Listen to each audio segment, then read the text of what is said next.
along the way, we got the message that if you're struggling, you don't get to participate in your life, that your mess disqualifies you from joy, that you're not allowed in until your pain is folded like a trauma origami and sealed with a wax stamp that says emotionally cleared for takeoff. I wasted years thinking that I had to fix everything about myself before I could move forward. Now I just do things while I'm broken. Kind of like IKEA furniture, held together with one mysterious screw and a prayer. It wobbles, but it's fine. It's fine. The cost of all that waiting wasn't just emotional. It's in the years that I won't get back, the people that I didn't let love me, the jobs that I convinced myself I wasn't qualified for, joy I postponed because I thought I hadn't earned it yet.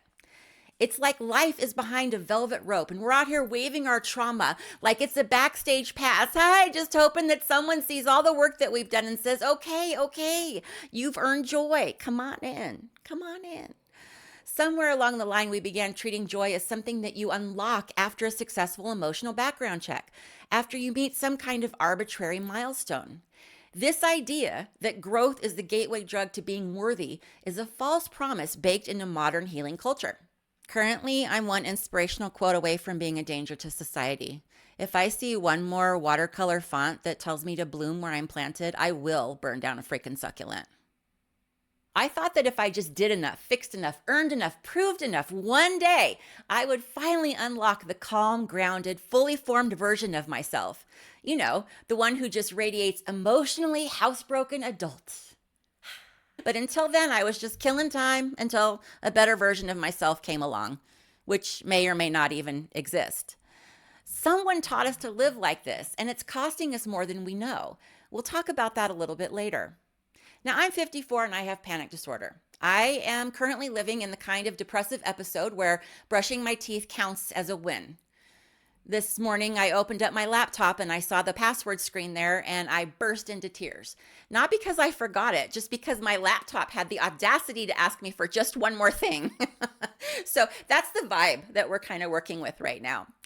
Some days I mentally and physically can't do anything because it all feels so impossible. I look at my to-do list like it's instructions for assembling a satellite while I'm actively on fire. I flinch at compliments because they're insults in disguise, right? My brain hears, "You're doing great," and immediately files it under suspicious activity. I have imposter syndrome, a weird relationship with pants, and I overanalyze small talk like it's evidence in a federal trial. And I've accepted that this is me. It's not a glitch. It's just me. Perpetually buffering with 87 tabs open and no idea which one's playing that noise. It's probably the one that I muted 3 weeks ago that resurrected itself out of spite. Honestly, I think one of them opened a portal to somewhere and I think it's whispering affirmations in Portuguese. I've stopped waiting for some emotionally optimized version of myself to show up and save me from my actual life. Because if I had waited till I was fully improved, fully confident, fully anything, I'd still be in 1989 sitting in the waiting room of my own life, clutching a "you're next" ticket while the receptionist waters dead plants and pretends that I'm invisible.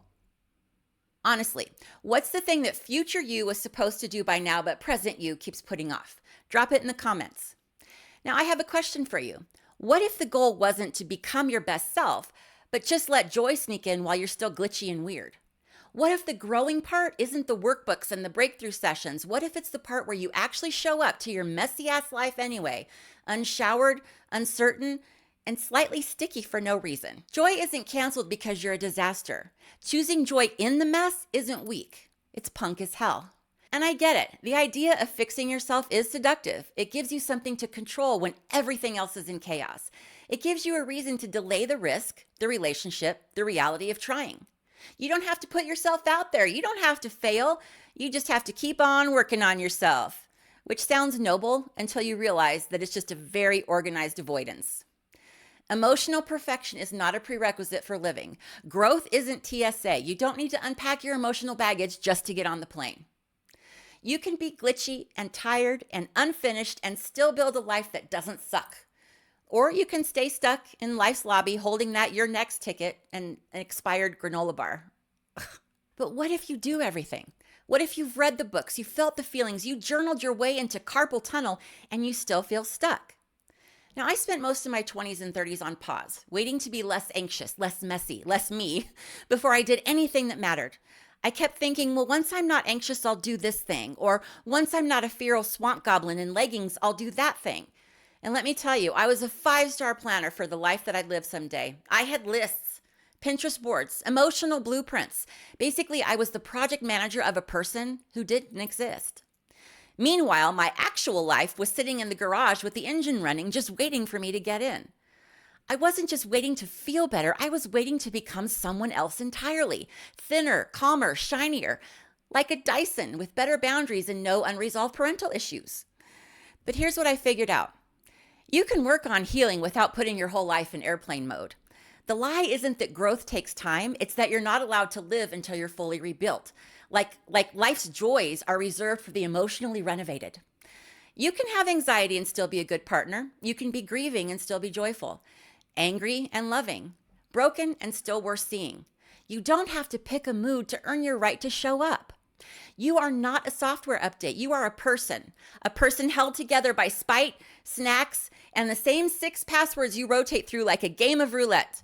You're allowed to run buggy and crash for no reason. So I started showing up to my own life anyway. Unfixed, untidy, slightly unhinged, still missing a few emotional screws, but functional enough to sit on without collapsing. And nothing exploded. No alarms went off. Nobody revoked my humanity card. Nobody took away my access to Target. And then joy showed up, uninvited, no context, just barged in like it was paying rent. And honestly, I didn't trust it. Now, this isn't some choose joy pep talk, right? That's just toxic positivity disguised as wisdom. If you're dealing with depression, PTSD, bipolar, unrelenting trauma, yeah, it's going to be harder. That's okay. But even then, you're still here. Even if your big win of the day was microwaving soup and losing a staring contest with your ceiling fan. You don't have to grind through suffering to earn joy. That's just capitalism in a wellness hoodie selling you healing as a subscription and trauma as a project. For me, the minute I start living again, even just a little bit, shame shows up, right? Holding a clipboard like it's HR, right? Hi, I've noticed that you have a laugh on your account and I need to flag that as a boundary violation. Please schedule a guilt spiral refresher course immediately. Meanwhile, you're like, yeah, I just emotionally threatened my mail key an hour ago and right now I'm pretending that I like hummus. You can be okay and not okay in the same week, the same day, the same hour, the same commercial break. That's just how it is. That's not dysfunction. That's the Tuesday combo pack. And it messes with your head because when you feel good for just a second, you feel guilty, like you're not allowed, like you've betrayed your struggle, or worse, like someone's going to take that moment of joy and say, oh, see, she's fine. She's fine. After my best friend died, surviving was my full-time job. And even then, I'd laugh and immediately feel guilty for it. Like if I felt good, I was dishonoring her in some way. Joy is not restricted to the emotionally verified. You're allowed to feel better, period. The real scam isn't that healing takes time. It's that you're not allowed to live until it's done. Like joy has a wait list. You can be figuring it out and still show up. You can be grieving and still make a joke. You can be a full-blown disaster and still be worthy of joy. Turns out joy doesn't care if you're unstable. It just shows up in weird shoes and makes you laugh. It's probably Crocs. Joy probably wears Crocs. And not even the regular ones. It probably wears the fuzzy line winter edition in July and dares you to say something about it. Freaking joy.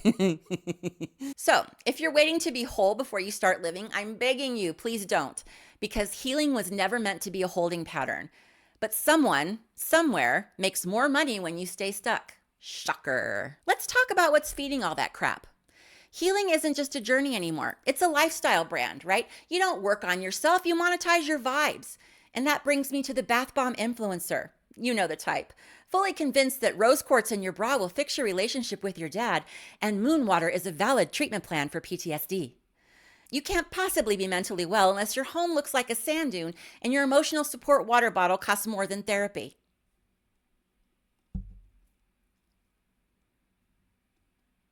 All they do is invent a problem and then sell you a fix. And just like any good industry, it needs repeat customers. You can't heal too fast or you'll ruin the business model. One more breakdown and the next trauma's free. On the other hand, there's actual therapy. I love therapy. I think it's life-saving. But we've started treating it like unless your pain comes with a copay and a couch, it doesn't count. And that's a problem. Because if you do want actual help, well, good luck. It's either an app that matches you based on your favorite color or a 6-month wait list and a portal that crashes every time you breathe near it. Sure, we can help. Just bring your trauma a copay and the energy to fill out 14 intake forms while actively unraveling. Cool, cool, cool, cool, cool, cool. I'll just hang out with my abandonment issues in a weighted blanket until then. It's good. It's good. I'm fine. I'm fine. Now, therapy didn't start out this way. It used to be about care, support, tools. Now it's algorithms, brand colors, and auto-renewing subscriptions to your own trauma. This whole ecosystem survives by selling the idea that healing is the gateway to joy. And not just any joy, the kind that you've earned through hard work and emotional maturity and drinking greed things that taste like dirt and sadness. Somewhere along the line, we stopped talking to people who love us. People who would come over with snacks and zero credentials and say, yeah, that sucks. Want to walk around Target for a couple hours and emotionally disassociate with me? Real friends don't give you homework. They give you cheese cubes. True story. We've been so trained to outsource every uncomfortable emotion that we forgot that we can still talk to our friends or that random chick in PetSmart. And if you need someone to talk to who gets it, I do one-on-ones. The link is in the description. Sometimes you just need to hear you're not crazy. This is just life. Now, your life isn't some performance. It's the tiny, messy, ridiculous stuff that you're already doing while thinking that it's not enough yet. Your real life isn't some future event that you earn by fixing yourself. It's already happening in your wasted veggies that you swore that you were going to eat and in all those takeout containers that took their place. Now, I have a question for you. If this is the only life that you've got, are you really going to keep waiting for permission to live it? I'm done waiting for the healed version of me to show up and give me permission to live. She's not just late, she's fictional. I'm already here. I still have panic attacks. I still live with my depression. I still think I'm not enough on most days. And yeah, I still screw things up daily. But I'm showing up anyway. If I can laugh even once while everything's still a mess, that's not betrayal. That's defiance.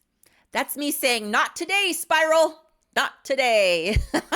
You don't need to be healed to live. You don't need to be better to matter. You don't need to be energized to deserve peace. You're allowed to feel exhausted and still say yes to things that bring you joy. You don't need to earn it. Just grab it like it's a Costco sample and keep on moving. You're allowed to lie down and still be proud of yourself. You don't have to be okay to be visible. You're allowed to just be. Live anyway, messy, unfixed, slightly feral. Choose joy anyway, connect anyway, laugh anyway. You don't have to be healed to be happy. You just have to be here. But I'm not going to lie. Sometimes being here still feels like a participation trophy.